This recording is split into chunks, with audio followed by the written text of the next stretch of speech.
감사할 수밖에 없는 것 같아요. 베드로는 항상 우리가 궁금해할 수밖에 없는 것들을 미리 먼저 주님께 여쭤보고, 그리고 우리 대신 꾸중을 들으시고, 또 우리 대신 시험을 당하시고 넘어지시고, 이런 모든 것들이 정말 우리의 대변자이신 것 같아요. 오늘도 역시 베드로 사도께서 용서에 관해서 주님께 여쭤보고 있죠. 몇 번이나 용서해야 합니까? 도대체 몇 번이나 우리가 용서해야 합니까? 라고 여쭙고 있는 것이죠.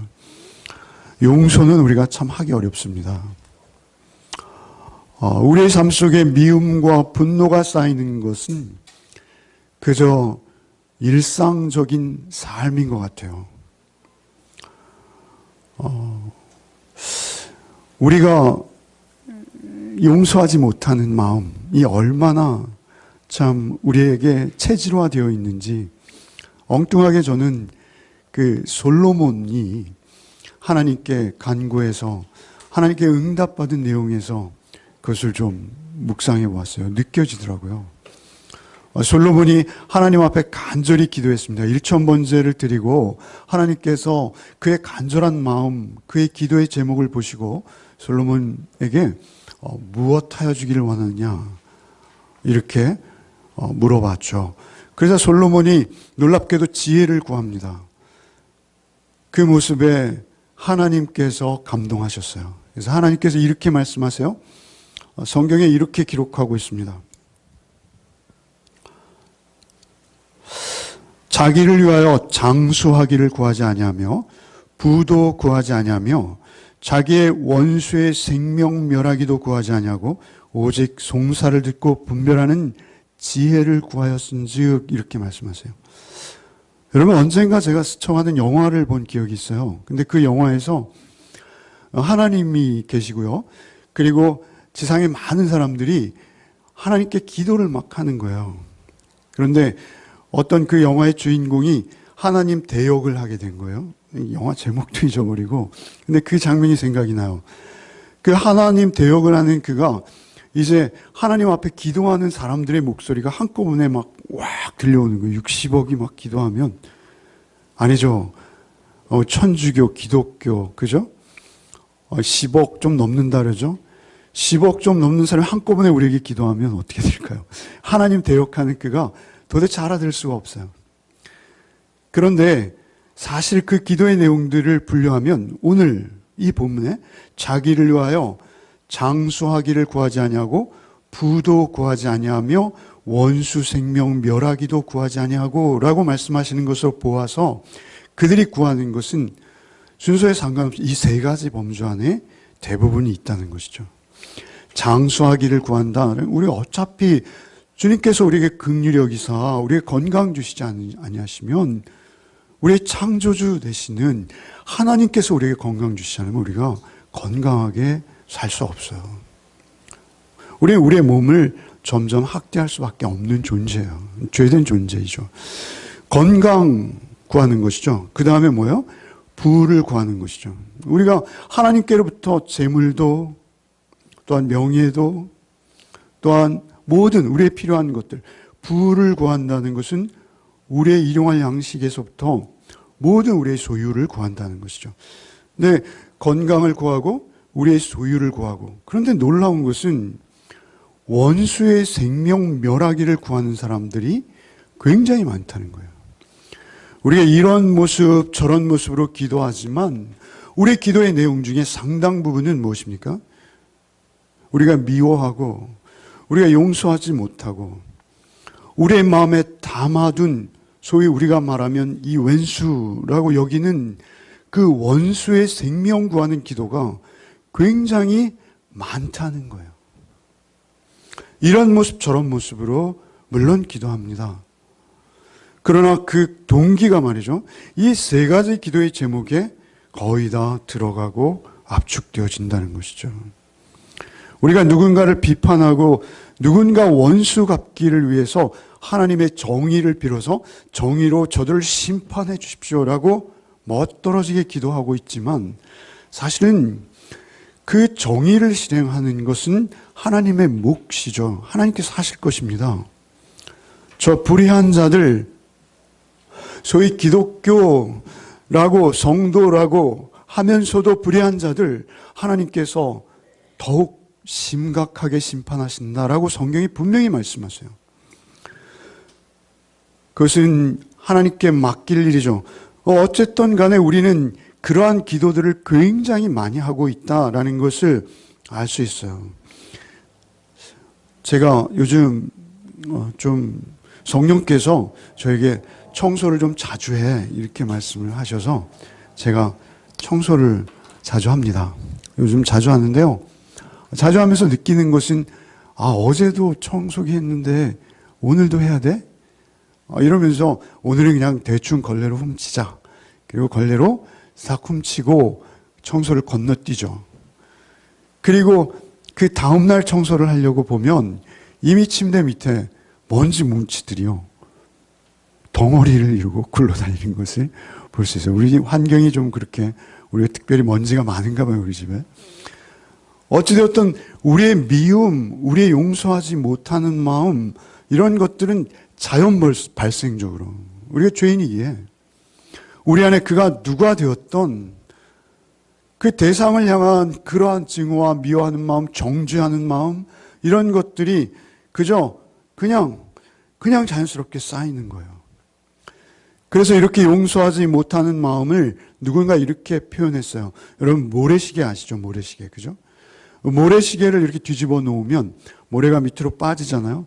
그런데 그 모래에 어떤 벌레 한 마리가 잘못 들어가서 그 모래시계 안에서 그 밑으로 흐르는 모래에 빠지지 않기 위해서 버둥거리는 그러한 모습이 용서하지 못하는 인간의 실존이다. 이렇게 설명하는 것을 읽었어요.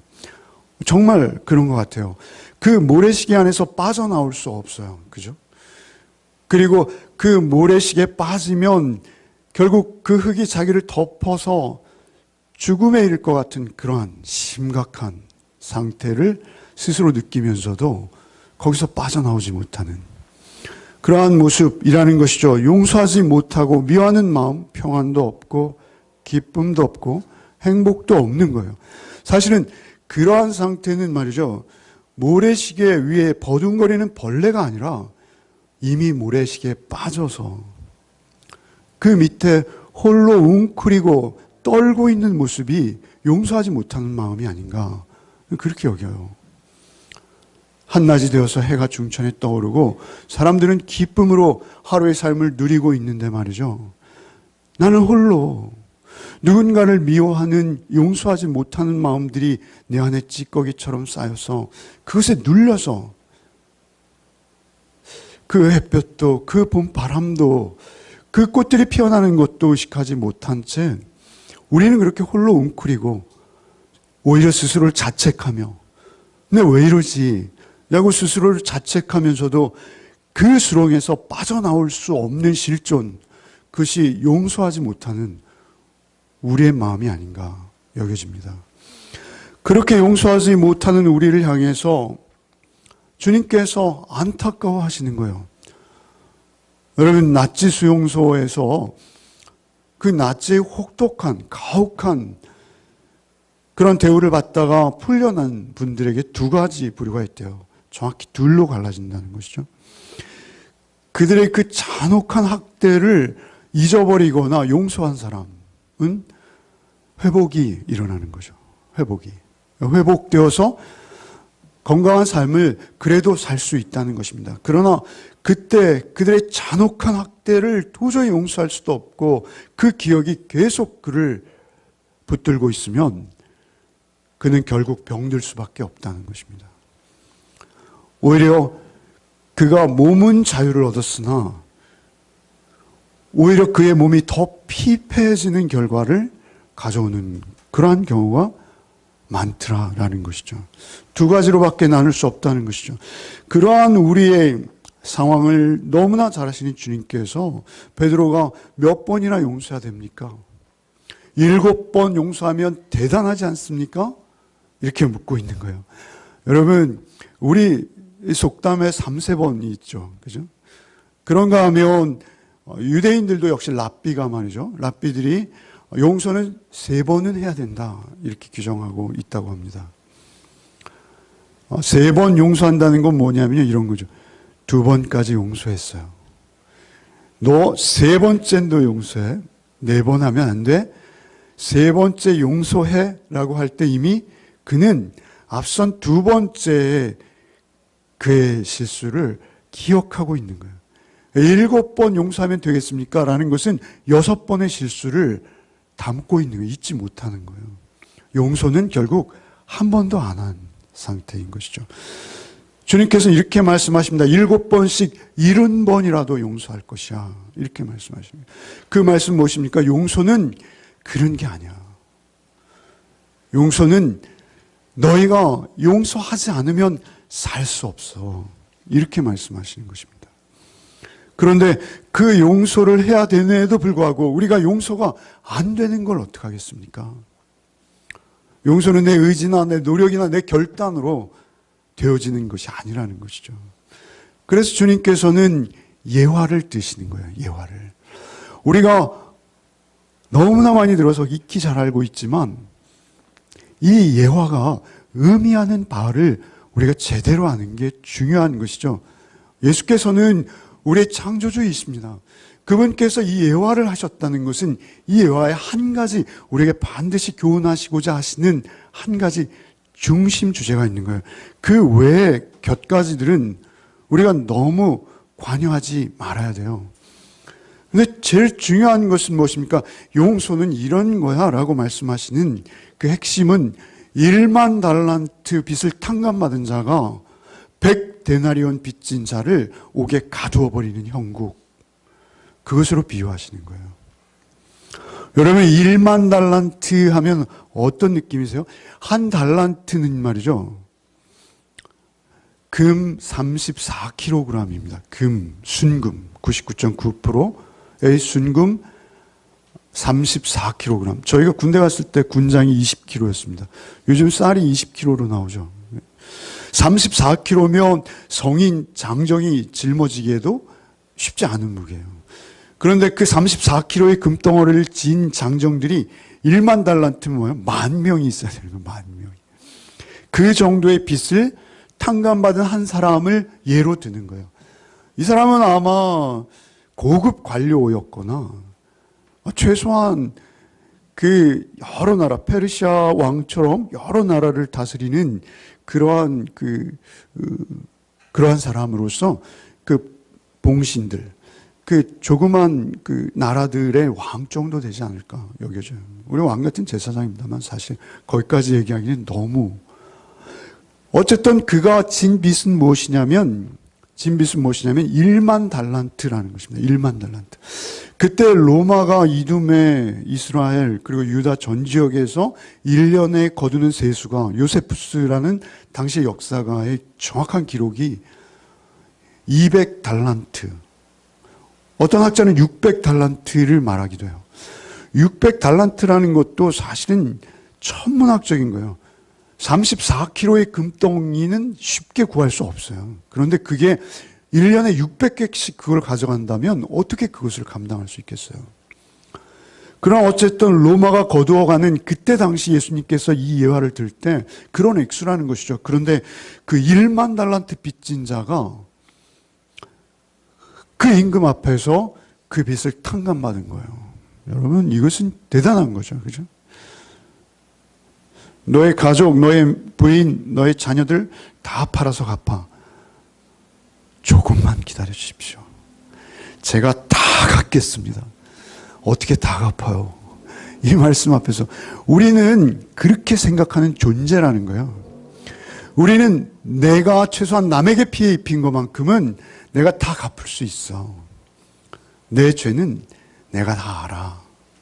이렇게 여기는 존재죠. 어찌되었든 그 1만 달란트에 대해서 그가 탕감을 받았습니다.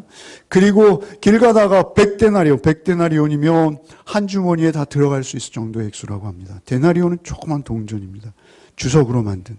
근데 그 100데나리온을 금으로 환산하면 아마 손톱만큼도 안 될 거예요. 100데나리온은 1데나리온이 하루 남자, 성인 남자의 인건비예요. 그럼 100일이라면 갚을 수 있는 거예요. 그때 당시에 노예들은 말이죠. 아무리 시원찮은 노예도 500데나리온이었다고 합니다.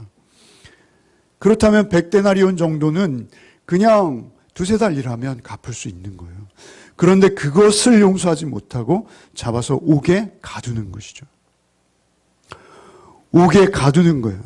사실은 자기도 그런 정도 밖에는 안 되는 거고요. 그 사람은 옥에 갇혀서 여기 옥리에게 넘겼다라고 할 때 옥리는요, 취조하는 자예요. 헬라어로. 고문하는 자예요. 그에게 고문하며 평생 옥살이, 옥에 들어가면 갚을 수도 없어요. 그렇게 옥에 쳐넣어버리는 것이 우리라는 것이죠. 우리가 누구에겐가 미워하는 감정을 갖고 어떤 피해의식을 조금이라도 느끼면 우리가 그만큼 돌려줄 수 있는 사람들이 아니에요. 우리는 그 피해의식이 한번 붙들리기 시작하면 정말, 우리가 받은 피해랑은 상상할 수도 없을 만큼 그를 미워할 수 있는 존재가 우리예요. 왜냐하면 인간이 그런 존재라는 거예요. 그래서 7번씩 70번까지도 용서하라 라고 주님이 말씀하시면서 지금 이 두 가지 경우를 말씀하시는 것이죠. 여러분, 죄와 부채는 공통점이 있습니다. 죄는요, 내가 인식하지 못하고 죄가 죄인지 모르는 상태에서요, 죄가 한번 나를 붙들고 죄가 나를 한번 지배하기 시작하면요, 미움이나 용서하지 못하는 마음들은요, 점점 증폭됩니다. 커집니다. 여러분, 부채라는 것도 그렇습니다. 부채는 이자가 있죠. 그래서 부채는 굉장히 커져요. 커지는 속성이 있어요. 죄가 일단 우리에게 들어오면 죄가 죄인지 몰라요. 그래서 그 미워하는 마음이 오히려 정의가 되고요. 그래서 계속 미워하는 마음을 증폭시켜 나가는 것이 인간의 속성입니다. 그가 지은 죄를 이해할 수 없어요. 그리고 그를 긍휼히 여길 수도 없어요, 우리는. 그런 존재예요. 그렇게 죄와 부채는 증폭되는 특징이 있어요. 둘 다 공통점이에요. 그런데 놀라운 것은 죄는 말이죠, 아무리 그것이 1만 달란트가 된다 하더라도 갚을 수 있어요. 갚을 수 있어요. 나보다 돈이 훨씬 많아. 아니, 세상의 모든 금덩이를 가진 사람이 있지 않습니까? 그런 사람이 사람의 능력으로 갚을 수 있어요. 그러나 죄는 그렇지 않습니다. 죄는 누구도 갚을 수 없습니다. 성경에서 말하는 죄는 우리의 관계 속에서 발생합니다. 그래서 내가 남에게 눈물 나게 하고 남에게 피눈물 나게 하고, 아니 남에게 상처를 주었다면 그 상처가 크건 작건, 꼭 우리가 칼로 베어서 상처가 아니라요, 우리의 마음에 평생 남는 상처들은 의외의 말 한마디, 의외의 장소에서 우리가 상처를 입기도 해요. 어찌되었든 그 죄는 말이죠, 누군가를 피 흘리게 한 죄라고 성경은 말씀하세요. 그래서 그 죄의 값은 반드시 피 흘림이 아니면 속할 수 없다라고 성경이 규정하세요. 그래서 우리가 누군가에게 입힌 상처에 대한 죄값을 치르기 위해서는 우리도 그만한 상처로 피 흘림을 받아야 되는 것이죠. 그런데 우리는 오히려 그 죄를 증폭시키는 경향이 있기 때문에 그 죄는 우리가 갚을 수 없다는 거예요. 누구도 대신 갚아줄 수 없다는 거예요. 그런데 불구하고 성경에서 한 가지를 말씀하세요. 그 죄를 갚을 수 있는 길이 오직 하나 있는 거예요. 하나.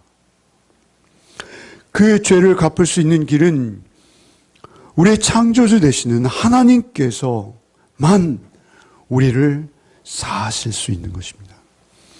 이사야 43장 25절에 나 곧 나는 나를 위하여 내 허물을 도말하는 자니 내 죄를 기억하지 아니하리라. 이것은 성경에서 계속 흐르고 있는 한 가지 진리입니다. 그런데 그것을 갚을 수 있는 분은 창조주 하나님 한 분뿐이시라는 것입니다. 왜냐하면 하나님께서 우리를 당신의 형상대로 만드셨기 때문에 그래요.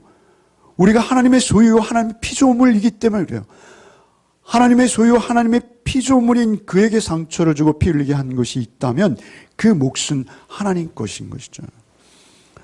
그래서 하나님께서 그 죄를 사하기 위해서 하나님이 개입해 들어오신 것이 예수이신 거예요.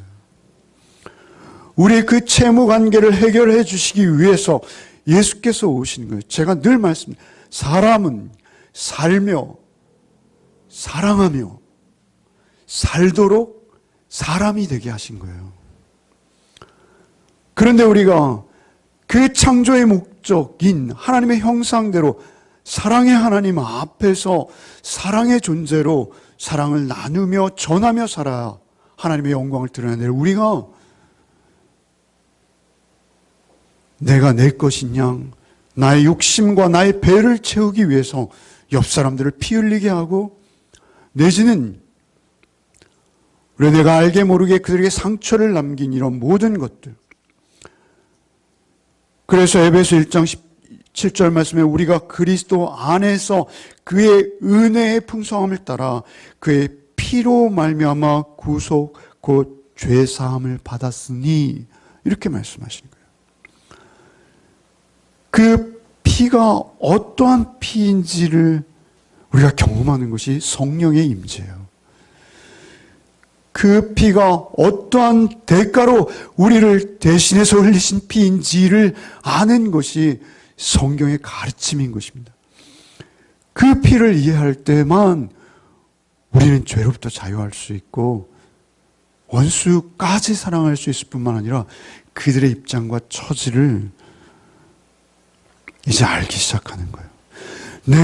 내가 그 피의 능력 안에 들어가지 않으면 우리는 결코, 오늘 본문에 보면 그 임금이 불쌍히 여기사, 이렇게 불쌍히 여기사. 예전 성경에 민망히 여기셨다, 이렇게 표현되었어요. 이 말씀은 여러분, 제가 헬라어로 계속 말씀드리죠. 뭐예요, 헬라어로? 좀 어려워서, 여러분. 스프랑크니 조마이. 스프랑크니 조마이. 기억 안 나시죠? 예, 감사합니다. 그 스프랑크니 조마이라는 그 헬라어의 의미는 무엇이냐면요. 창자가 끊어지는 고통이에요. 불쌍히 여겨, 긍휼히 여겨라는 여기서의 긍휼은 무엇이냐면요. 하나님께서 우리를 아파하신 거예요.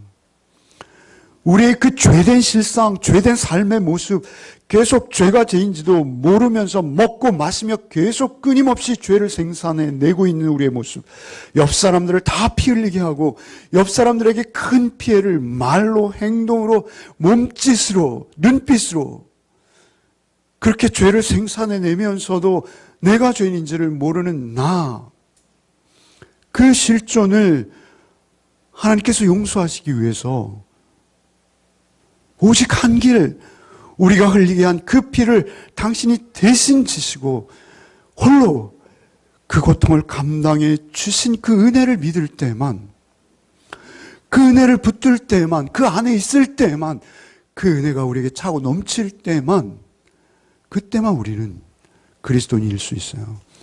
그리고 그때만 우리는 누군가의 죄를 내가 끌어안고 내 죄인 것처럼 끌어안고 아파할 수 있는 거예요. 그것은 아무에게나 허락되는 것이 아닌 것이죠.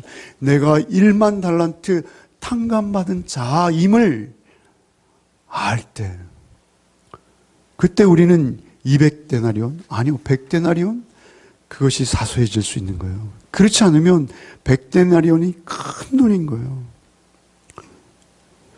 그 100데나리온에 우리는 목숨을 걸 수 있는 자예요. 작은 돈임에도 불구하고 그 돈이 그 사람의 인생을 끌고 가버릴 수 있는 거예요. 하나님의 사랑이 일방적으로 나타난 거예요. 그 하나님의 사랑이 일방적으로 나타난 그 말씀, 오늘 우리가 여러분 묵도할 때 읽었죠. 요한일서 4장 10절. 사랑은 여기 있으니 우리가 하나님을 사랑한 것이 아니요 하나님께서 우리를 사랑하사 우리 죄를 위하여 화목제물로 그 아들을 주셨습니다. 그 말씀이 성령의 도우심으로 우리에게 실제가 되어질 때, 그때만 우리가 누군가를 용서할 수 있다는 거예요.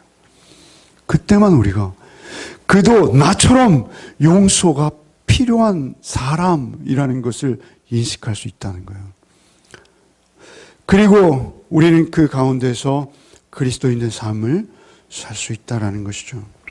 오늘 본문에 보면 악한 종아, 내가 비르기에 내 빛을 전부 탕감해 주었거늘 내가 너를 불쌍히 여김 같이 너도 내 동료를 불쌍히 여김이 마땅하지 아니하냐?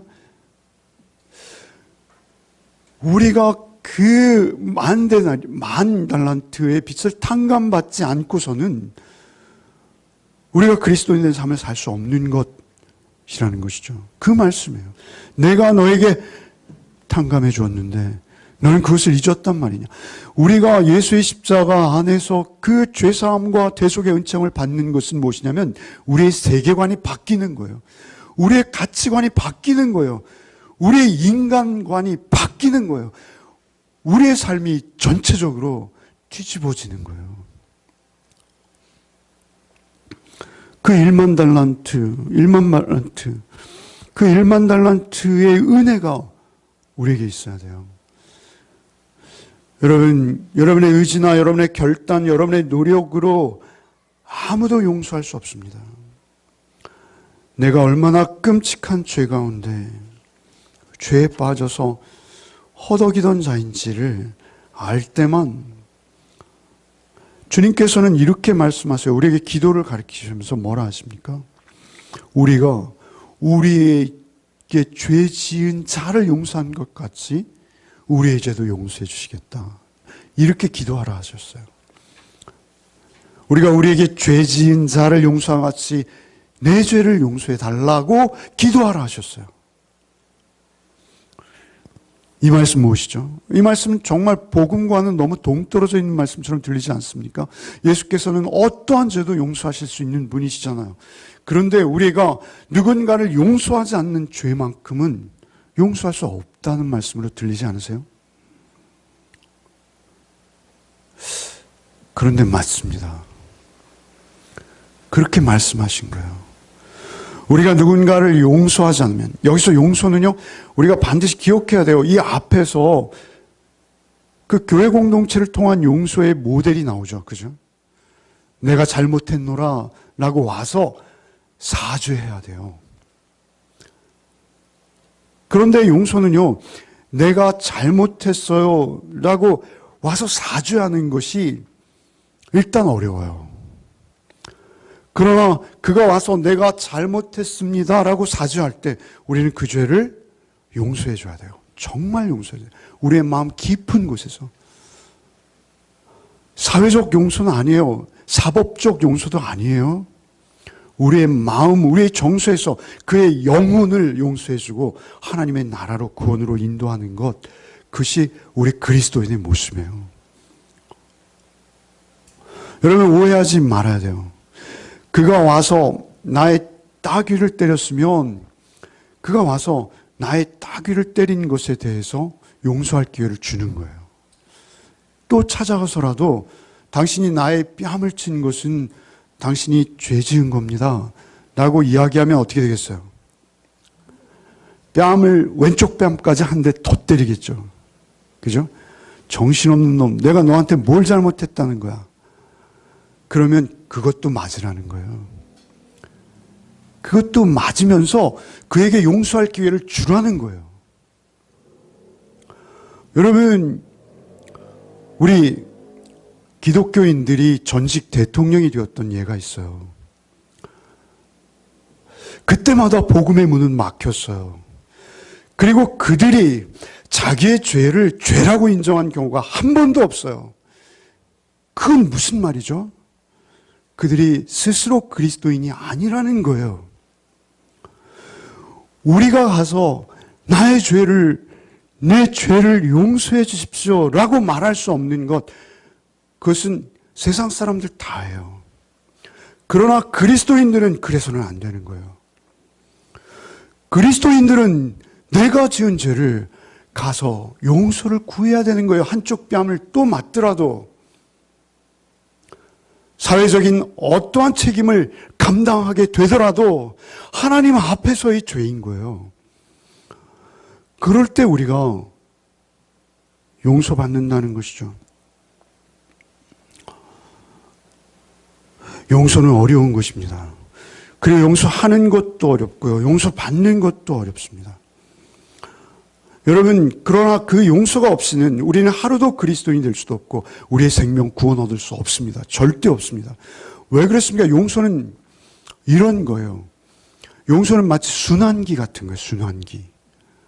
우리의 호흡과 같은 거예요. 우리가 하나님 앞에서 중생 거듭날 때 우리의 모든 원죄 용서받았습니다. 그러나 우리가 살아있다는 것은요, 죄를 짓지 않고 살 수 있는 길이 없어요, 여러분. 죄를 계속 생산해낼 수밖에 없어요. 그래서 우리가 목욕했어도 발을 씻어야 되는 거예요. 그럴 때 우리의 잘못을, 내 잘못을 나의 잘못으로 인정하고 가서 진심으로 무릎 꿇고 사과할 수 있어야 돼요, 여러분. 뿐만 아니라 그렇게 용서할 때 우리는 그것이 숫자에 상관없이 그의 용서를 받아야 되는 거예요. 그게 그리스도인이에요. 그렇게 용서하고 용서받는 것은 우리의 호흡과 같은 거예요. 왜 호흡을 들이셨는데 호흡을 내쉬지 않으면 어떻게 돼요? 내쉬어야 돼요. 그래야지 새 호흡을 마실 수 있는 거예요. 우리 심장도 마찬가지예요. 우리의 폐나 우리의 심장이나 이런 순환기는 살아있다라는 건 뭐예요? 내가 존재한다라는 것은 내가 유기적인 활동을 하고 있다는 거예요. 그 유기적인 활동 중에 가장 중요한 부분이 죄와 용서의 부분인 것입니다. 그래서 우리는 그 죄를 계속 생산해낼 수밖에 없고, 그럴 때마다 우리는 주님 앞에 은혜를 구할 수밖에 없고, 실제적으로 내가 죄를 지어서 피 흘리게 한 그에게 사죄를 구하고 내가 할 수 있는 모든 노력을 다해서 용서를 구하는 것이 그리스도인의 마땅한 태도인 것입니다. 그럼에도 불구하고 하나님께서는 우리의 모든 죄를 용서해 주신다는 거예요. 너의 죄? 그렇게 용서를 구할 때 나는 그거 숫자도 세지 않는다. 우리가 와서 주님, 저 또 넘어졌어요. 하나님께서 언제 넘어졌는데? 하나님 모르시는 거예요. 동이 서에서 먼 것처럼 우리의 죄를 용서하신 거예요. 하나님은 7번씩 70번 용서하시는 것이 아니라 처음 용서하시는 것처럼 우리를 용서하시는 분이세요. 전능하시기 때문에 그래요. 그 피가 속하지 못할 죄와 부채가 없기 때문에 그래요. 그 죄가 예수의 피로 씻김받고 용서받았다면 여러분은 무죄입니다. 세상 사람들은 이해할 수 없죠. 그러나 여러분이 죄 지은 그 죄를 그 피 흘리게 한 자에게 사회적으로 책임져야 될 부분을 논외로 하고 그렇습니다. 우리에게 호흡이 멈추지 않는 것처럼 우리가 용서하고 용서받는 마음으로 살아가야 되는 것이죠. 예수께서 오셨을 때 예수를 우리가 잡아 죽인 자들이에요. 예수께서 오셨을 때 예수는 너무나 초라했어요. 마구간에서 태어나셨죠. 남노한 모습으로 공중의 새나 들판에 여우도 굴이 있고 둥지가 있지만 예수님은 머리 둘 것도 없이 사시다가 소자로 오셔서 소자 어린아이와 같이 오셨어요. 그래서 그 힘없고 능력이 안 되는 그를 능력이 되고 기득권을 가지고 있는 그들이 십자가에 죽여버린 거예요. 그 죽음 가운데 예수께서는 십자가에 달리셔서 저들은 저들이 하는 것을 알지 못하오니 주여 저들의 죄를 용서하시옵소서 라고 마지막 말씀을 남기신 거예요. 여러분, 우린 다 그렇게 작은 자, 소자, 없는 자, 천한 자들을 오히려 학대하며 핍박하며 무시하고 멸시할 수 있는 자들이지 그들을 나처럼 여기고 내 이웃을 내 몸과 같이 여길 수 있는 자들이 아니에요, 처음부터. 오직 주의 은혜가 없이는 우리는 그러한 삶을 살 수 없어요. 내가 주님을 십자가에 못 박아 죽인 자임을 알 때만 우리에게 그러한 긍휼이 조금이라도 비치는 거예요. 완벽히 예수와 같이 의로운 삶을 여러분 누가 살 수 있겠습니까? 예수와 같은 완전한 의의 삶은 우리에게 불가능한 것입니다. 그래도 우리가 그 삶을 지향하는 것이죠. 제가 금요일날 말씀드렸습니다만 마태복음 5장 48절 말씀, 하나님께서 온전하심처럼 너희도 온전하라 이렇게 말씀하시잖아요. 우리가 온전할 수 없어요. 하나님의 온전하심처럼 우리가 창조되었으나 선악의 주체가 우리가 되어버려서 이건 죄가 아니야 라고 여기는 우리의 그 몰지각함이 우리를 거룩과 경건으로 인도할 수 없는 거예요. 그래서 우리는 결국 죄를 먹고 마실 수밖에 없는 자들입니다. 그래서 그 넘어진 자리, 죄를 먹고 마실 때마다 우리는 우리의 호흡이 멈추지 않는 것처럼, 우리의 심장이 멈추지 않는 것처럼 주님과 더불어, 주님과 함께 그 은혜의 충만한 능력을 힘입어서 온전함을 향해 사는 거예요. 그저 내가 죄인인 것을 하루하루 더 심각하게 깨달아가면서 주님의 은혜 아니면 나는 살 수 없군요의 자리로 내려가는, 그것이 그리스도인인 것입니다. 그래서 그 하나님의 온전하심처럼 너희도 온전하라는 말씀이 마태복음 5장 48절에 붙어 있는 것은 그 팔복 있죠. 심령이 가난한 자, 애통하는 자. 그 다 뭐예요? 그 심령이 가난한 자 복이 있고 애통하는 자 복이 있다는 것은 주님 아니면 안 되는군요. 나는 그 가난한 심령, 그 애통함으로 나아갈 때 살인하지 말라 했으나 5장에서 뭐라 하세요? 살인하지 말라 했으나 미워하지도 말라, 간음하지 말라 했으나 음란한 마음도 품지 말라, 너희가 원수까지 사랑하라, 오른쪽 뺨을 때리면 왼쪽 뺨을 내어주라, 하나님의 온전하신 것처럼 너희도 온전하라, 이렇게 하시는 거 아니겠습니까? 우리가 살인합니다, 매일. 여러분, 살인하는 것은 미워하는 마음을 계속 품는 게 살인하는 거예요, 여러분. 미워하는 마음이 우리 마음에서 무럭무럭 뿌리를 내리고 줄기를 뻗고 자라나고 무성해지기 시작하면요, 우리는 인격적 살인을 넉넉히 할 수 있는 사람들입니다. 살인하지 말라 했으나 미워하지도 말라라고 말씀하시는 그 온전함, 우리가 어떻게 이룰 수 있어요? 예수를 통해서만 이룰 수 있어요. 간음하지 말라 했으나, 여러분 간음, 여러분 음란한 마음 품으면 이미 간음한 거야 라고 말씀하시는 거예요. 그렇기 때문에 우리의 눈을 뽑아버려라, 팔을 잘라버려라 말씀하시잖아요. 그렇기 때문에 우리 그리스도인들은 그 음란한 마음이 우리 마음에 오래 머물 수 없어요.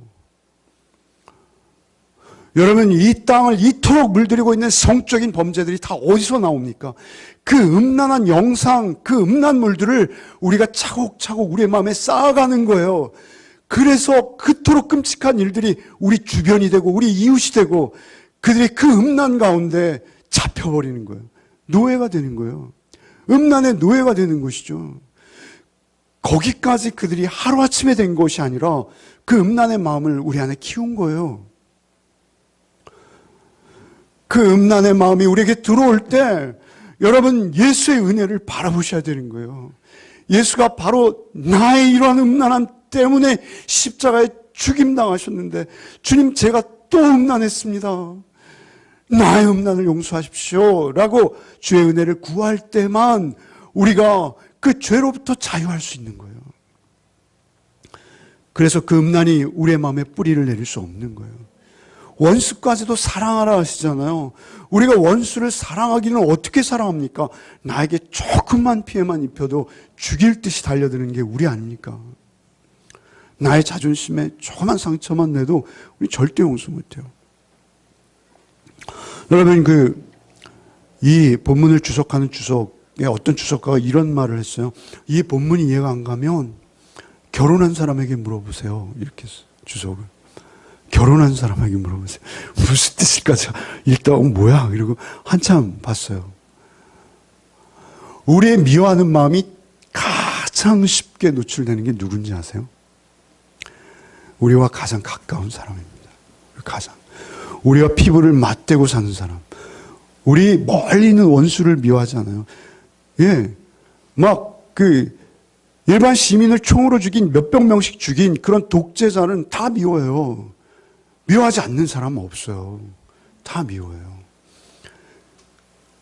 그런 사람 미워하는 게 아니라 우리에게 가까운 사람을 미워해요. 우리의 죄는. 그것이 쌓여요. 용서하지 않고 차곡차곡 쌓이는 거예요.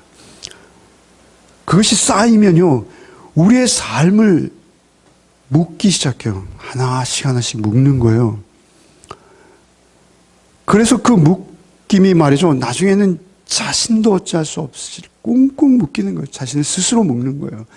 그러다 보면 그 아름다웠던 모습도, 그 사랑스러웠던 모습도, 그 모든 것들이 다 없어지고요.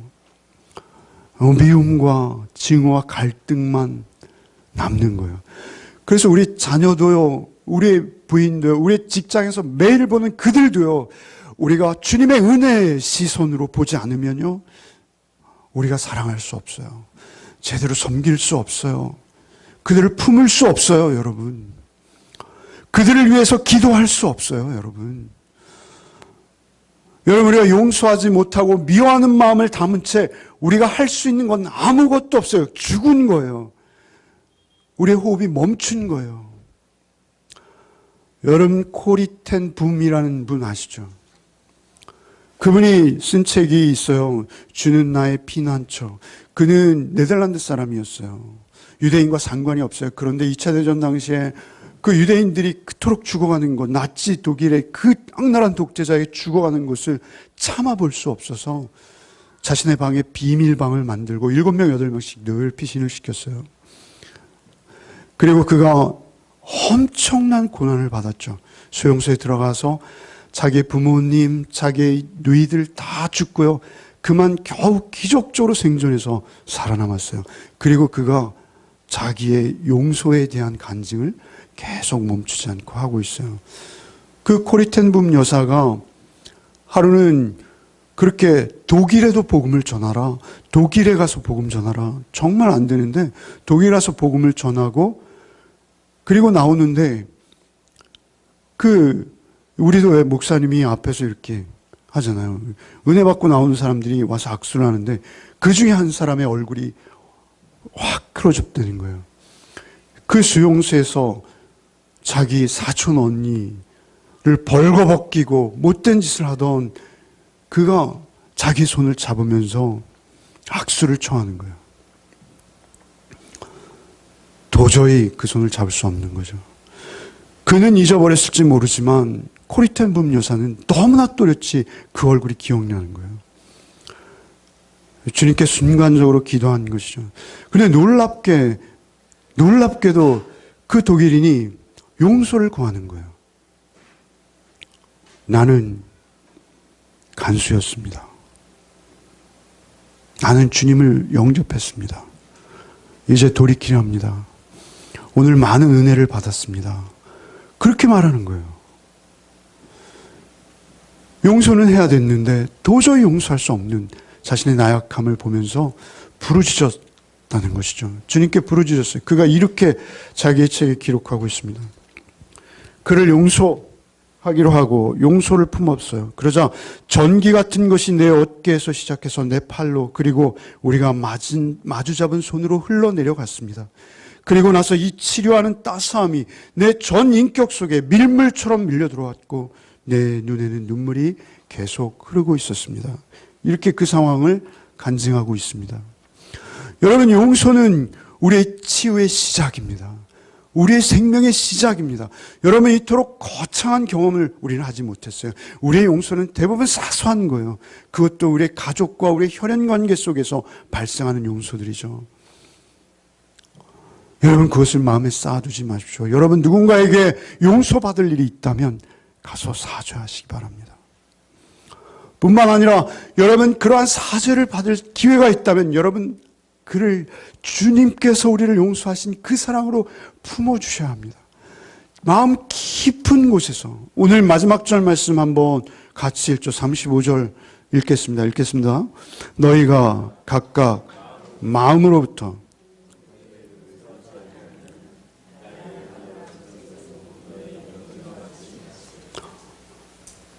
용서하지 않으시겠다 하세요. 마음으로부터 용서한다는 마음은 우리 인격의 좌소예요. 우리의 지정의, 우리 인격의 전부예요. 그 마음 깊은 곳으로부터 여러분의 용서가 용솟음치는 기적이 있을 수 있다는 거예요. 누구에게요? 예수의 대속의 은혜를 누리고 있는 자에게요. 그 은혜 안에 있는 자에게요. 여러분, 지난 주간 제가 복음성가를 하나씩 부르고 마치기로 했어요. 이미 설교 시간을 넘었기 때문에 안 불러야 돼요. 부를 수 없어요. 저에게 부를 자격이 없어요. 그런데 부르고 싶어요. 여러분 부르셔야 돼요. 찬양 부르겠습니다. 오늘 말씀 주제와 너무나 동일한 말씀이죠.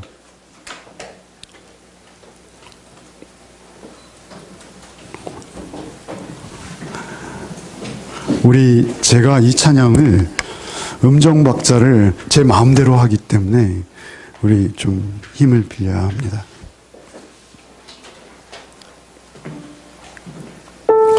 오직 주의 은혜로 지금 여기 서 있네.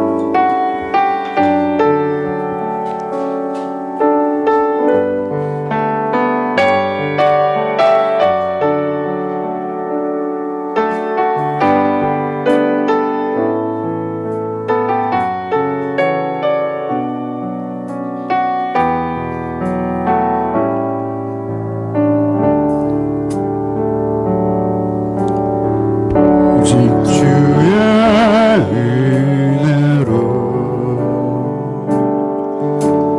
지금 여기 서 있네.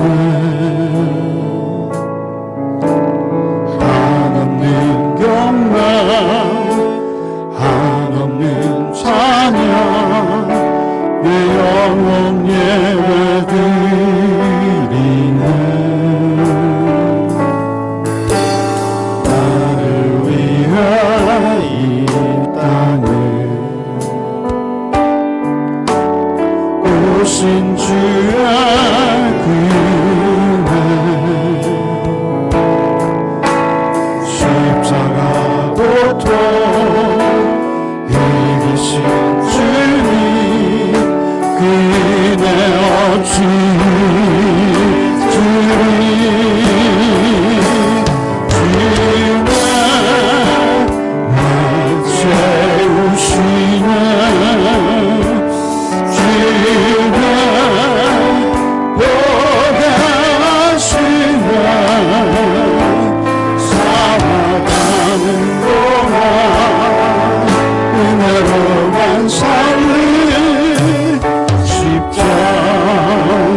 살아가는 동안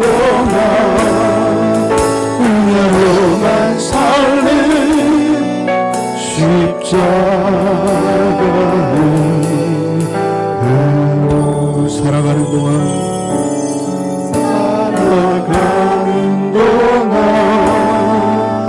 은혜로만 살는 십자가는